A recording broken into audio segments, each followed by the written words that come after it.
This is On the Move with Eddie P. We are at Crossroad Q's. Today, we have a great honor of sitting with a true champion, not just on the table, but in life in general. Rodney the Rocket Morris. How are you today? I'm good. How are you? Pretty good? So, Rodney, I want to start really from the beginning. Today is an opportunity for us, of course, to hear your personal story. And I know you've been through a lot in life, the way many of us have been through a lot in life. So, my good friend Junior always says, when it comes to starting with somebody's story, he says, how did Spider-Man become Spider-Man? How did Batman become Batman? How did you become the Rocket? So where are you from originally? Originally, I was born in California. My dad is a Marine, so he was stationed there when I was born in Anaheim, California, right across from Disneyland. And but my mom's from Hawaii, my dad's from Guam, and we, my mom and dad split up when I was like a year old, 2 years old, and in 1980 we moved back to Hawaii, and that's where I was raised. So went same school my mom went to. What a horrible place to be from, right? It's terrible. It was terrible. Yeah, it was hard. Yeah, it was weird because I never knew anything about California, Southern California, then Hawaii.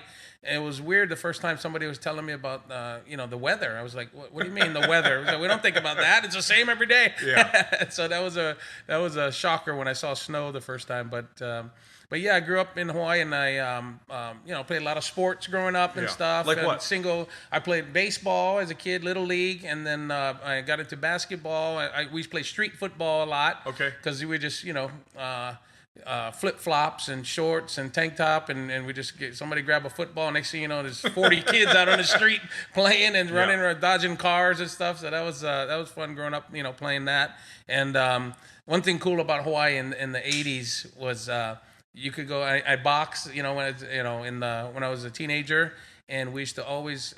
It was about 5 miles from my house to the box. So after school, I would jog or walk to the gym, and along the way you could eat fresh mangoes, guavas. There's a 5-finger, they call that. There's about 7 different fruits that you could get on the way there. So it was. Now paint us a little bit of a picture. I know when they speak about Hawaii, and I've never had the privilege of being there yet. Maybe you can invite me and we'll go sometime. Yes, right? sir, for sure. I know they speak about the Big Island, of course. They speak about the different chain of islands and so on. Yeah. Where you're from, could you paint us a picture of what it was like geographically speaking? So all the islands combined, there was about 2 million residents. And our island, Oahu, Honolulu, is 1.5. Okay. So it's like that's where everybody's at. So that is the big island that they talk about there. Yeah, well, the big island is on Hilo or Kona is where the volcano is. That's what they call the big island. That's the name of the island is Hawaii. Okay. But it's the biggest because the most land. Okay, understood. But Oahu and Honolulu is where all the people are. Of course, everything is close to the beach over there, obviously. Yeah, you're surrounded by the beach. Any surfing in your past?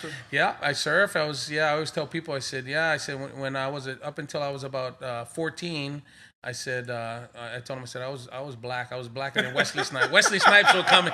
He's like, dude, you better take it easy. Yeah. So it was. There's a famous comedian. He talks about, I grew up real poor. From bad, all drugs and stuff. My whole family. So I didn't know any better, right? So. Yeah. And so Frank DeLima was a famous comedian in Hawaii, and he should do all the tourist shows. And he should be in the hotel, and the tourists, like people ask him, "Is there bad areas, ghettos and all that?" He says, "No." He said, "But it's very easy in Hawaii." He said, "If you're driving, and the people are getting darker and darker, turn around." He said, "If the buildings are getting smaller and smaller, you went too far." He said, so it's very easy to know where not to go. But and that's where I'm from. When you get at the very end over there and everybody's black and stuff, then it's like, that's me. Yeah. I'm over there waving. You can see my teeth only. But yeah. So I grew up over there, and I was at the beach every day. Okay. So, and it wasn't until I was 15, we started playing foosball. Okay. And then after about 6 months, I was 16, 1986, we walked into Hawaiian Brian's Billiards because we were playing foosball. Legendary road player, too. He made his way, of course, as you know, into the States, too. Oh, yeah. Brian's a legend. Yeah, he was my mentor, and, he's like a father to me.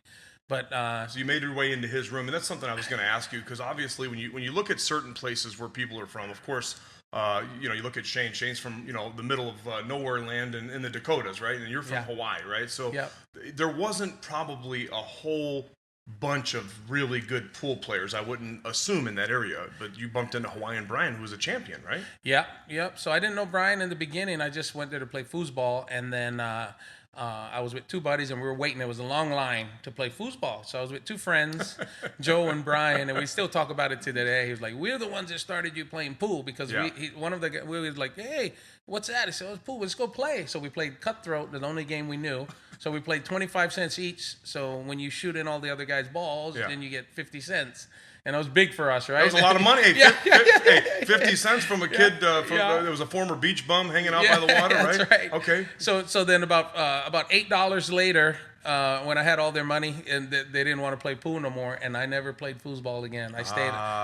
There was something about the way the balls were rolling, and the game. I just fell in love with it immediately. And what kind of tables were you guys using back then? Were they gold crowns? All 9 foot. We didn't have bar tables, so it was all 9 foot gold crown, 2s and 3s. Yeah, well, 1s and 2s. Yeah, but now, it was mostly 2s. Did he have a big room? I've heard a lot about different people that have gone there before. But was it a larger pool room that you started? Yeah, the original Hawaiian Brian's was 13 tables. He opened up with, and then they expanded to add more to 29. And then in 1990, moved over to the different side of town, and it was 39 tables. Okay. 20,000 square feet, and there was no alcohol, all pool. And on the weekends, it's 24 hours that time, and the weekends you could not get a table, waiting list on 39 tables till 5 in the morning. That's how it was over here in Indiana too. People don't understand that anymore now, but you used to be able to go into a pool room, no liquor, and then you'd have to wait for hours to get on a table, and you could wait till 3, 4, 5 o'clock in the morning. It was unbelievable. So at that 86, that was when that boom came with the Color of Money. So that's when everybody, and then Hawaii, we have a lot of like 70% Japanese. So we have that culture, and in Japan it was absolutely, and the Japanese were buying up everything in Hawaii because their money was like 3 times stronger. Okay. So there was a lot of, and they were just pool crazy. So now that's an interesting point there, though. Were the Japanese at that point, when you were really in the early stages of your pool career, or just kind of getting into the game, were they good players? Do you remember them already being able to play, the Japanese people that you would bump into back then? There was a few good pros. There was a few good pros. The top guys played good, but there were so many amateurs. Like there was, at that time, in the 86 to like 88, I think they might have had like 7,000 to 9,000 pool rooms popped up in Japan. Wow. Wow. So now just in contrast, now they have like 300. Yeah, and I've heard of stories of troops, of course, that were in the military going over to Japan, and people would come back better pool players than when they left, or they would lose all their money, right? Or maybe a little bit of both. But so, what was the local pool scene like in Hawaii? That's something I wanted to ask you back. Now, you said earlier when we were messing around on my table a little bit, and you seen the Color of Money picture, of course. You mentioned that movie, of course, like many of us, kind of lit that fire for your desire for pool, your appetite for pool. And I think that's something that the movie did, not necessarily by design, but it sure did start a big craze. Kind of like Top Gun, right? When they did the Top Gun movie, everybody, their mother and their brother, seemingly, besides myself, I didn't get in, they wouldn't let me in, but they were joining the military. And just like when a pool movie comes out, it ignites some kind of a fire where people want to play pool. So did you see that movie before you ever went into Brian's? Do you remember? I didn't, but I watched it right then. It came out, I think, later on in the year or whatever when I was playing, but that's what motivated me. I was like, oh, that is so cool. Yes. So I was in there. Once that movie came out, I was in the pool room for 6 months straight. Okay. And every bit of money I had, I was proud. I would after high school, I was a junior in high school, and after school I would catch the bus. It was an hour on the bus, and I would go to Hawaiian Brian's, and the last bus home was 10 p.m. Yeah. And sometimes it was like 9:50, and I'm sprinting to the where the bus station is because I couldn't get enough of pool. Yeah. And then after about 6 months, I'm sitting down. One day, and I was playing every day, and then I'm sitting down on the side watching, and then Hawaiian Brian said his first words to me. I didn't even know he even knew me. And how long was that, by the way, from the time you started to the time that he acknowledged you? 6 months. So you're about 15 and a half? No, I was 16. I was 16 years old. Yep. And 16 and a half or whatever. And he said, hey, kid. He said, how come you're not playing? And then I said, I don't have money. I ran out of money. And then he was like, couple of minutes later, he came back. He says, I talked to the lady, the managers and everybody. He said they all know already. They said, so we decided that if you want to practice, he said you don't have to pay, but if you gambling, you got to pay your time. But if not, you practice. I was like, my eyes got so big, and I played on every table. I could tell you the roll on every table. I could tell you that table rolls this way, that rail's dead. This one is. I played on every table, and I slept under every table. But Rodney, he's seen something though, didn't he? That's what it was. I got a chill just thinking because me too. He's seen greatness, is what he's seen. Because you can see, just like you can now, looking back after all the championships, when you see somebody, and whether it's baseball, and they throw that 100-mile-an-hour ball, or they throw that curve, or you see somebody strike a golf ball, or in this case, pool, he's seen something special. Yeah. So he saw, and then I was just right before that, the reason why I wanted to play, one day I walked in, I saw this guy. He was he was a Japanese guy, good looking. He was about 6'1", 6'2", and he was a couple years older than me. And he played so smooth and played good, and I was like, but the cool part was there was about 8 girls around watching it, and I'm like, I want to play like that. I wanted to be. So when people ask me, why'd you get into pool? I said, because the girls. I said the girls are all. So so just to clarify for the record, you were a ladies' man back then as well, right? Yeah. Well, I wanted to be like that ladies' man. Well, ended up becoming one of my best friends, Evan Kakugawa, and he was and he was always a ball better than me. Okay. He started 3 months before me. And I was right on his tails like the whole time. Like he would we started at D players, and then when he went up to a C, then I was a D. Then when he went up to a B, I became a C. When he went up to A, I was a B. So I was kind of on his heels, Yeah.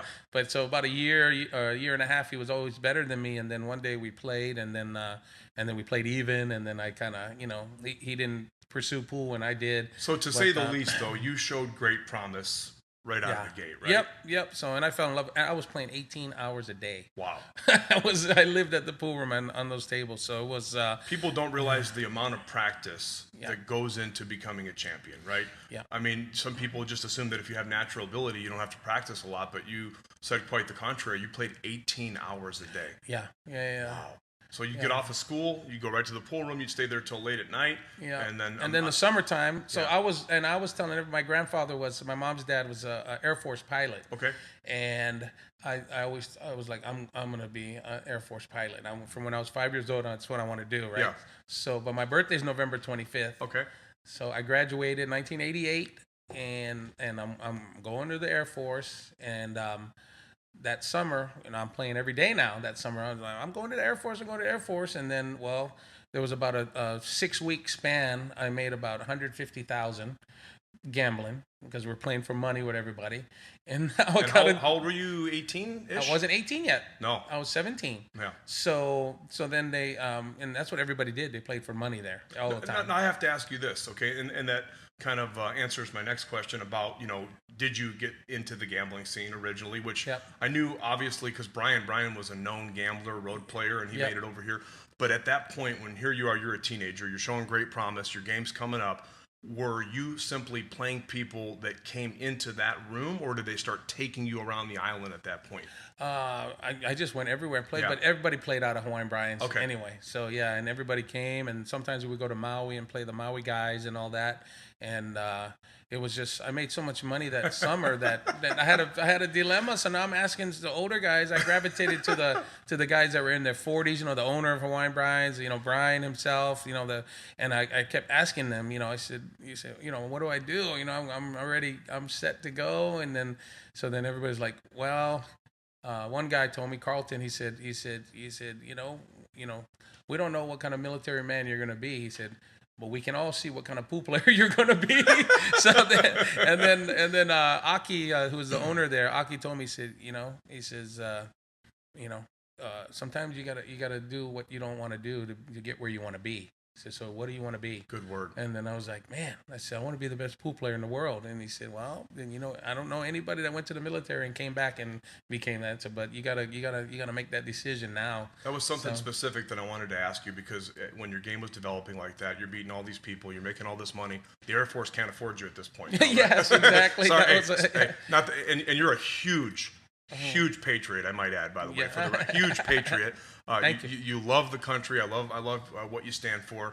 But Uncle Sam couldn't afford you at that point, right? Yes, So yeah. you had to put your servanthood in later in a different way. But basically, you're making all this money, you're playing pool, and that was my real true question I wanted to ask you was your goal the U.S. Open? Was your goal to be the best player in the world? When you were that young, what was your specific goal? Because I know that there's no possibility that somebody accomplished what you've accomplished in pool without having goals. Yeah. So that time, the first 1989, it was the first year I left with Brian to go. I never left Hawaii to play pool. So he took you out. Yep. Okay. So he's gonna go, and and that whole time I was, that year I was, every time I had made some money, I would give Brian money, because he said, why are I gonna give you money? He said, cause you're a pool player. He said, you're gonna go broke sooner. Right. It's just inevitable. The way you gamble and all that. So now we get to where I'm going to the U.S. Open, and we go there, and first time leaving, I'm not even 18 yet, and he says, we're in first class. And so he treated you good then. Well, I paid for, I was, yeah. Of course. I kept giving him money. So I said, so what's it? He said, okay, well, we got the tickets paid for. All the expenses are done, are covered, and you have $9,000 to gamble with. So I'm excited. We're sitting like this in first class, and we're sitting, and he gets champagne or whatever he orders, and he said, hold on. He said, first, he said, take a look back there. So we look back, and in the coach seats, and then he goes, and then he said, now look at these seats. He said, see these seats? He said, you play good and you run out. This is where you sit. You start missing balls. You're going to be sitting back there. That's a pretty good advice. Yeah, that was funny. Hey, at least he didn't say, you guys are going to end up down with the luggage or whatever, right? So that's pretty good. So he says, look back. If you don't win, you're going to be sitting over there. And if you win, we can enjoy this kind of lifestyle, right? Yeah. And how old were we, about 18 then? I was actually 18, that time. Yeah, I was right. Unbelievable. Yeah. And we went, and everybody I played, I lost to. I lost to Jimmy Wetch. I lost to Shannon Dalton when he was like 12, I think he looked like. Yeah. I lost to Frankie Hernandez in New York, Puerto Rico. I lost to everybody I played, I lost. So what was it, Rodney? What was going on? You were just nervous, or? Well, I was just a kid. I was in season. Yeah. So I didn't know how to play all the other guys, like in a different place and all that. You got to learn that. You got to get seasoning. There's some tough action right there too, right? They were all good players too. Yeah. But Brian knew all them, they were all, he would, beat the brakes off them because, he's older and they were all kids. So Brian was like, how did you lose to that guy? You can't, in the meantime, these guys are good players too. But I wasn't ready at the time, so I lost all my money, went back to Hawaii, and I played in the U.S. Open. And that was the biggest tournament at the time. What year was that in about then? That was 1989. Early? Okay, so 89, you were in the U.S. Open. Yeah, I played for the first time. Yep, I got like 17th or something, or final 32 or something. Still pretty good though, right? Yeah. So and that, like you said, that became my goal. I was like, I want to win that U.S. Open. Okay. I want to win that. Now, what's interesting about that, the fact that you did go and compete in the U.S. Open, was that most people, when they're gonna make a living gambling or make a living on the road, they don't want people to see their speed. So, for instance, when Efren came over here, right, they tried their best to hide him, fake name. Were you using your real name, and were you just flat out getting into tournaments, and you're like, hey, this is how I play, I'm going to win these tournaments? In other words, they weren't trying to disguise what you were doing. Yeah, well, so that being said, I only played the U.S. Open. Okay. And I wasn't, and I went and gambled. I didn't play a lot of tournaments. Okay. Because no internet that time. So if you played the U.S. Open and you don't win it, nobody's gonna know you anyway. Understood. At that time. So there was no internet or nothing. So I don't even think people even realized I entered. Right. So right. Yeah, I was just nobody. So, but I made my mind that I'm gonna win that one day. But I never went and played a bunch of tournaments. I never went on tour or nothing. I was always going around the country playing for money. Mm-hmm. So I did that for about 6 years. I didn't play full time on tournaments until '96. Okay, so basically from '89. Yep. That's the first time he brought you over, right? Yep. You guys flew over the ocean. You get into the States, and where did they first take you, by the way? Because I know you said you played Shannon Dalton. He was from the South. Yep. Of course, Yep. Jimmy Wetch was from the Midwest, yeah, right? I think we're up in Memphis. I played Jimmy Wetch, and then we went down to Greenville, South Carolina. That's when I played Shannon, and then went up to New York and played Frankie. And you literally never scored the first trip at all? You didn't win at all? I lost to everybody. I lost all my money. Yeah, that whole time. Yeah, I mean, that right there is amazing, but also it shows your character, because you see, imagine how prideful you would have been if you just would have won and won and won. Your head would have been so big it would have blown up. But the fact that you knew you were you knew you were a champion. He knew something was special. you lost, and you had to go back and lick your wounds and figure out where you went wrong, right? Yeah, and then I went back home, and everybody's asking because there's no internet, nothing, no phones or nothing. So everybody's going back and they want to hear the great stories. And then Brian was like, they said, "How'd he do? How'd Rocket do?" And then he said, "Rocket plays good." He said, until somebody starts firing back at him, then he was like, "Oh, I don't want to play anymore." That's what he was torturing me for about a month. Yeah, I was going to ask you, what was his temperament like towards you? He was tough. Brian was tough. He was no Yeah. nonsense, and he didn't like that kind of, when you get out there and dog it or whatever. But he also knew that, this is the time where you're going to decide, when you're at your lowest is what you're made of, right? So yeah, that's right. So about a month later, and he sees me still in the pool room, every day practicing. And then about a month later, he says, "Hey, remember that guy Tony you met, my friend Tony in New York?" And I said, "Yeah." He said, "Well, you still want to be a pool player?" And then I said, "Yeah, absolutely." And then he said, "Okay." He said, Tony said he'll spend some time with you. You go out there and he'll teach you how to be a winner. He said, "But you got to listen." Okay. I said, "Oh, yes, thank you." So then I He went didn't out give there. up on me. So every year I would go out there for 3 months with Tony. I'd go out about September. Okay. And we'll go all up through New England and find out where they're gambling. And I did that for 6 years. And Did you start to strike blood at that point? Never though? lost. Never lost. Yeah, There you go. yeah. So So you were I a different Rocket that came yeah. the first time. Now, by the way, I have to ask you, was the name the Rocket already coined at that point, or did you get that name later? So about a year in, after in Hawaiian Brian's, and I played super fast. Like, I think you mentioned it. You seen I used to play. Yeah, I used to play way faster than what you ever seen. I was watching some AccuStat videos just way last before night, that. and That I was like, me slowed down. I'm like, this guy, I get the name, but I had no idea. Like, you could 2 or 3 stroke, but accurately though. Where some people, they're stroking the ball 1 or 2 times and they're playing sloppy, but you're getting like the cue balls moving around like it's on a radar, and you're getting out and splitting the jaw with the. I mean, it's like unbelievable. Yeah. So, Buddy Hall said that one time I played him, and he was like, "Man," he said, I just ran out from everywhere. He said, "That kid runs out from everywhere." Yeah. Yeah. So this is what I did. But there was a guy that nobody knew my name at the time. Yeah. So they used to start looking for me because I like to play for money and all that. And then one guy came in and he says, "Where's that kid at?" And then they go, "Which kid?" He said, the kid, he runs around the table like a rocket." And then when I walked in, they go, "There's that Rocket guy." And then that's how it stuck. It turned out to be a real good friend of mine, Roy. He was the best player in Hawaii at that time. Was that in New York, by the way, though? You mentioned that you were going from Hawaii, so you're hanging out with, what was the gentleman's name, by the way? Tony Catucci. No, I'm not familiar with him. Was he a pro? Was he a gambler? What was his? No, Tony was he was best friends with Gus Zambodi. Understood. That's where the connection comes in. Okay. Yeah. So, and he was friends with Brian. Okay. Brian knew him for a long time. He passed away a while back, but he was he was an amputee, so he had one leg. Tony was. Yeah, Tony Catucci. So a lot of the guys know him. Yeah, Okay. yeah. So and he's just real sharp. Everything he learned was from Brian, and Brian's the smartest ever. Okay. So all the stuff he taught me was what he learned from Brian, and he could move around the pool room so good. Like, he knew the strengths of different games, and he could read speed. Like, he could look, all of us could play, and he could tell you exactly what the weight could be. So he was a good matchmaker then. Very, very good matchmaker, and he wouldn't let me play unless I was ready to get, I wanted to play the top guys, and he was like, "You're not ready for that yet." Was he kind of like your official stake horse at that point too? Yeah, we're partners. Okay. Yeah. So everything we did is we split everything. Sure. But in the beginning, when I'm coming out there, he's putting up the money, but Yeah. it's like he's investing into you. Yeah. And he wants a return. Yeah. So we're not booking losers. He's like, we're not losing. He said, I'll put up the money if we lose, but we ain't losing. So he said, "Hey, this was not as nice as Brian with the plane thing. He was like, hey, you got to win. Forget about it, right?" Yeah. And he's a New Yorker, right? He's tough. Yeah.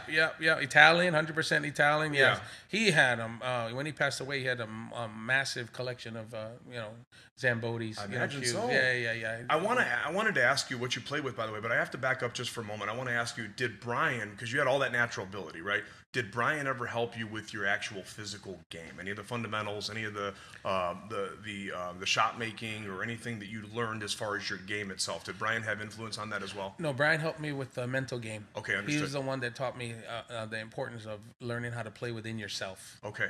He said, you have to learn to play within yourself. Play within yourself. It took me about 7 years to realize that. It's hard because, you're fighting everything else, right? You're fighting, whatever, you're fighting the opponent, you're fighting the equipment, you're fighting the, the audience maybe or whatever. Yeah. But once you find, that calm and it's just you, and what you're doing and your focus in that zone, then it's nothing else matters. You don't hear, there's nothing, and then I told him when I won Puerto Rico and then when I won the U.S. Open, I said, man, now I understand what you're talking about. Play within yourself. I said, now I feel like these guys, nobody's going to ever beat me again. That's what I told him. And they had to try to keep you humble, right? Yes. Yeah. Jim Rempe was like, after I won this back-to-back, I won 3 tournaments in a row, actually. And after the third one, Rempe's in, I see Rempe on the side, and he said, it's like stealing, isn't it, kid? I said, it seems like it. I said, it seems like it now. It was funny. Yeah. How old were you, by the way, when you got the first big win? So you said you were 25. Okay, that 96. Yeah. So you're about 18 years old when you first came over with Brian, right? Yep. And then you're hanging out in New York for, you said, about 2 to 3 years with Tony, right? No, I used to go out. I would go out there for 6 years in a row, but for 3 months out of the year. Okay. And then we would go on the road and play. Yeah, based out of Toms River, New Jersey. Okay. And Puerto Rico was the first big win then before the U.S. Open? That was my tournament. Yeah. But I played a lot for money over the years, so I had a lot of big money matches. Okay. Yeah, so I played for 50,000 when I was 18. That's amazing. Now let me ask you this, compared to now, because like I said, I grew up in the '90s also, and I remember people racing, of course, right? You guys would play long races, where now they're doing these extremely long races. They're racing to 50 games, racing to 100 games, racing to 25 games, and so on. What was the gambling for high stakes like back then at that point? Because you had all the endurance in the world, of course. For me, I like playing 15 ahead. 15 ahead. Yeah, okay. So you got to get 15 clear of the guy. So if you won the first 4 games and I won the next 4 games, we're even. What a marathon so you would have to, with some matches took 17, 18 hours. I played Jose Perica, we played 18 hours. Rafael Martinez, we played 17 hours. No, wait, how did you do against Perica, by the way? I won. So you took down the giant killer. I did. The Rocket prevailed. Nobody beat me 15 ahead. Yeah, that was Mark Tad we played. It was good. I mean, I had so much, like you said, I had so much stamina. I was working out all the time. I was like nothing. I could just play. I could play. One time I stayed up. There was so much action in Hawaiian Brians back then, 90, 91, 92. I could get in so much games. I had a system that I would stay up for 2 days straight and sleep for about a half a day. That was my body clock, was like that. I just. No, if you don't mind my asking, was that all natural back then? Of course. Okay, yeah. I was fortunate enough not to get involved in any of that stuff, so it was good. Which obviously, that was some things that were going on within the pool scene, just like in the bodybuilder scene or whatever the case is. So you were all natural, just to clarify. Yeah. And I would do coffee. Caffeine. Caffeine right. Was on. And still today, if I'm on a long drive, it's all coffee. But now I haven't drank coffee in about a month and a half. I told my wife I don't want to drink coffee anymore. She said, "Why?" I said, "Because I don't like the way it tastes." Yeah, I just do it to kind of stay awake. It makes you feel good though when you're playing. Yeah. It does help. Get your energy. So I gotta. But I think the way I'm gonna do it now, if I'm gonna do play, get back and play some tournaments. I said I want to make sure that I just get my diet right and start doing stuff naturally. Because. Yeah, the stimulants are good, but I just don't like after a while your body builds a tolerance and then you feel like you need it. I'm like, ugh. Now, you always have been into health and fitness, though, to a certain degree, right? Because I noticed you obviously are carrying some good muscle. A friend of mine that's Hawaiian that you met, Bryce, at the expo that was, I told you were coming over here. He's a huge Rodney Morris fan. Huge. Oh, that's when he got a chance to meet you at the expo, he's like, dude, you don't understand. I'm from Hawaii. He's like, this guy is it, And so he said that you had made a joke with him. You said you've won championships in every weight class, right? That's right. That's pretty cool. That's good, yeah. And I have to tell you, watching the old videos, watching some of the newer videos, I just want to be the first to tell you as a fan, because that's really what I am. I grew up watching you play, and nobody looked cooler doing it, right? I don't know if you took some of that gambling money and you bought the gold chains, you bought the bracelet. I mean, but nobody looked cooler doing it, though, right? Yeah. So with the mullet, exactly. That was great. So you've toned your look down a little bit now, right? Yeah. Were you working out a lot back then, though? I mean, all kidding aside, when you're winning these championships, though, your mental game was strong. You had to be able to last on the table, so you must have been training real hard, right? Yeah, we worked out. Lucky in Hawaii, you can just go on the beach and just work out and do whatever you want all the time. So it's 24/7. You can do something physical. Yeah. And I used to work out 2 hours and then go hit balls right after for an hour just to make sure the body doesn't the muscles don't get too tight. So I would make sure I did that a lot. So people are like, "How are you working out? Doesn't it mess up your game?" I'm like, "No, you just after the muscles are tight, you just go play until they get loose again. Yeah. And then you got that muscle memory back, But if sense. you don't, you go work out for 3 months and don't hit a ball, you'll be like, everything's all weird all of a sudden. It makes sense. And I've talked to other good players that are fit, because obviously there's players that are not fit that still play good pool.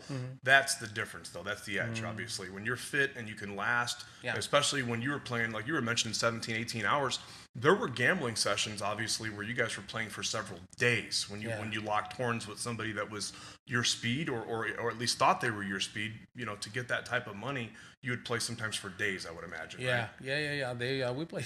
Well, the most I played straight was 24 hours. Unbelievable. Unbelievable. It's like, I think about it now, I'm like, 24 minutes, I need a nap. Yeah, but I want to take a nap just thinking about it. Rodney, I want to ask you something specific, okay? I want to ask you, because it's such a big accomplishment. I think that anybody that has anything to do with pool, every champion that I talk to, everyone that I've had the privilege of being friends with, the U.S. Open title, that's the biggest, right? Obviously, let's talk about the road to the U.S. Open. Okay. It was a lot of practice, and for me, it came, like you mentioned, it came at a very, very low point. Okay. So the low point was, I was a couple tournaments before that. I was in Reno, Nevada, and I'm playing. I just got done winning the semifinal match against Tony Allen, and it was 11-10, and I made a great jump shot. I made a big comeback in that match, and I'm in the finals now, getting ready to play Johnny Archer. It's my time now, and I've played Johnny many times. He used to come to Hawaii. We gambled a lot and all that. Tough competitor, right? Oh, yeah. So yeah, in the 90s, Johnny, he's a player of the decade. So you know how this ended up. Right. So I won the first 2 games. I'm up 2-0. So I'm about to rob him, and I lost every game after that. So he just put it on me. He played great. And by the way, just to back up, was that after you already won Puerto Rico? No, that was before. So it's before. This was before that. This is the road getting up to those events. And this is my first year on tour, 96. So, and I had gotten close, and I kept failing. Yeah. So, and I lost, and now I lost to him again. I lost to Johnny, and so I'm in Reno. My mom showed up. She was living in California at the time. She drove up, and I just lost in the finals, and I'm so devastating. I'm devastated. I can't. We go to El Dorado Casino over there in Reno, and I like to play craps. So I get over there, I buy in, and there was a guy there. I think he just passed away. It was a pool player from around this area, Willie Munson. So Willie was a buddy, and he played on the tour, and so he's on one end of the dice table, and I'm on the other, and I buy in. I think I bought in $1,000 or $500 or whatever, and we're shooting dice, and I'm just so depressed, and we're talking, and Willie's like, "How'd you do?" And I said, "I lost." I said, "I can't beat the best guys." I said, "Every time I get there, I just dog it." I said, "I can't do it." I said, "I'm done." I said, "I'm done with pool." And we start, the dice, and the dice starts hitting. Get a little. Your luck's changing a little bit, right? Catching a little hand, right? And then, so then anyway, everybody's feeling good, and then and my mom is over there on the side, and I like to bet pretty good, so we go on. It's only there for about half an hour or whatever, and then I'm talking to Willie, and the last thing he said, "Listen," he said, "you're too good of a talent to quit." He said, "You just stick with it. You're gonna get there. Just got to buy your time." Good word. Yeah. So you know what, Willie? He said, I'm gonna go back. I'm gonna regroup. I'm gonna keep trying. And then so I got all my chips. I go cash out. And then my mom said, I said, well, I think I won some money. I said, I think I won like 17. And then we go to the window, and we cash out. And the lady's counting it out. 15, 16, 1700. 18. She keeps going. And then after about 6,000-7,000, my mom was like, "I thought you won 17." I said, "No, I won 17,000 just sitting there on that." So I won 17,000, and he got. It must have been. It was like 17 million to a kid back then, right? I know, right? Yeah. So then I looked. My mom was like, "You better put that money away," and I'm already used to having cash around. And then so then we go back to Hawaii, and I practice hard and getting ready for Puerto Rico. So I get ready for Puerto Rico, and before I went out there, Tony Catucci told me, he said, "Fly out here and come out a week early and spend a week with me." He had a real tight table at his place, and also I flew to New Jersey, spend a week with him. That's cool. Got me dialed in, and then he gives me he shows me this Gus. I was using Barry Zambodi cue that time since '89. And now it's 96, and he shows me this cue. It's a Gus Zambodi cue, Willie Hoppy style, just plain leather wrap. And he said, try this, Q. It's a Willie Hoppy style. I don't have a bumper or whatever. So then I was hitting balls. I said, wow, this thing is awesome. I said, wow, this thing has so much power and all this and that. He said, yeah, it's Joe the electrician's Q. He said he needed some money, so he just he said, so I got it from him for $3,700, and I was like, wow, unbelievable. And then I said $3,700. I said, are you selling it? He said, well, you want it? I said, yeah, this thing hits great. And he said, if let me ask Joe. And Joe said, yeah, you can buy it. You don't need it anymore. Man, and that's so I bought the Q. That Q is what I went to Puerto Rico with. So now, would you say that was a Gus or a Barry? Gus. I never had a Gus before. So now I go, and I never met Gus. He passed away that year, 1989. So I met Barry, and I never met Gus. So I'm using the Q. First match is the number 1 seed, Efren Reyes, and I'm playing him. First match, because I'm not seeded. These guys are all, so I'm always getting the tough draws. I'm playing Earl or Johnny or first round. So I'm just coming on. I'm the rookie. So we play. Well, I played great. I beat Efren. Come on. Yeah. So I go to the hotel room. I call Tony. Builder. Yeah. So I called Tony. I said, Tony, I won. I beat him. He said, that's good, son. He said, keep it up. He said, now you're the number 1 seed. I said, what do you mean? He said, well, you took his draw. Because he was the number 1 seed. So now I had a couple of good matches, and then now I'm in the semifinals. Francisco Bustamante got me 9-5 on the TV. I heard he was scary, by the way. Oh, I've talked to Stills. Yeah. Like he just won the one pocket, and he just came back over. But honestly, I've heard people that have just said flat out, like as a competitor, which they've said that about you as well, of course. Bustamante was just scary, even for a pro. Like he didn't miss, great. right? Still great, yeah. Still great. So you take down Efren right out of the gate. Yep. You had to be nervous, obviously. Oh right? yeah. Here's your hero, by the way. And we talked off camera earlier. You mentioned that Efren Reyes and Earl Strickland, is that right? Yep. Had the most influence on your game, right? Oh yeah. When I watched them, that's who I wanted to be like. Those guys. I wanted to be. So like here you that, are. yeah. You take down your hero, right? You take him down right out of the gate. And that's unbelievable. And you were how old at that point? 25. 25 Yeah, years it was my old. rookie year. That's my first time I decided to play on that year. And that whole first half of the year, I'm getting beat up. Yeah. I'm like, I didn't have. I was going to quit. I was going to go back to and not play anymore. What a confidence builder taking Efren down. Yeah. So now I got this new Q, and I'm called Tony. I said, tell Joe that this Q is so great. Thank you for letting me buy it. Right. So now the next match I win. I call him back. I keep telling him. So now Bustamante's got me 9-5. I come back and win 11-9 to go to the finals. Yeah. The finals, I'm playing Leonardo Andam. He passed away. He got hit on a moped. Another legend from the Philippines. Wow. And I'm playing him, and he's got me like 6-1, and I beat him 11-7. But the whole time I'm calling Tony and telling him, tell Joe, this Q plays so great. Thank you.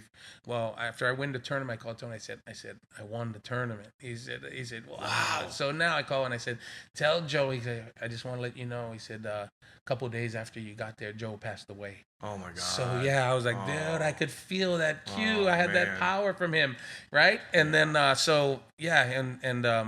Q was it was awesome. Do you know where it ever ended up by any chance? Like, did you end up selling it at some point? I had to. When I got out, we're going to talk about that later. But I sold it. Ended up selling it to John Mars. John Mars bought it. I think he sold it. Bill Grassley said he knows where it is. But what happened was right after that Puerto Rico tournament, I went back. I won another tournament in between. Then the U.S. Open 9-ball comes up, and I'm already on a high. And now I'm playing some tough matches. I beat Nick Varner in the finals, 11-9. Well, the final match is me and Efren. Wait a minute, you're talking about the U.S. Open now. So now you're in the U.S. Open, and you got the Gus with you, right? Yep. We're going to break for just one moment on that, and we're going to come right back into the U.S. Open with Efren Reyes. Perfect.